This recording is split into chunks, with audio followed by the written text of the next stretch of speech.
భగవన్నామమునకు మాత్రము ఏ నియమము శాస్త్రము విధించలేదు. భగవన్నామం పలకడానికి ఆయన ఏ స్థితిలో ఉన్నాడు అన్నదానితో సంబంధం లేదు.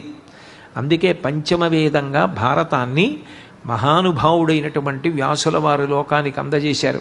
నమోస్తుతే వ్యాస విశాల బుద్ధే పుల్లారవిందాయత పత్రనేత్ర ఏనత్వయా భరతతైలపూర్ణ ప్రజ్వాలితో జ్ఞానమయ ప్రదీప అంటారు.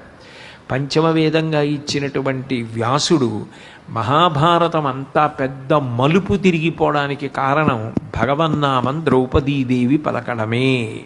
దానికి కూడా సుకృతం ఉండాలి. అంత కృష్ణ పరమాత్మతో కలిసిమిలిసి ఉండే పాండవులకు అంత కష్టం వస్తున్నా, అన్ని కోల్పోతున్నా కృష్ణుడి జ్ఞాపకం రాలేదు, కృష్ణ అనలేదు. ద్రౌపదీదేవికి కృష్ణ భగవానుడు గుర్తొచ్చాడు. అదే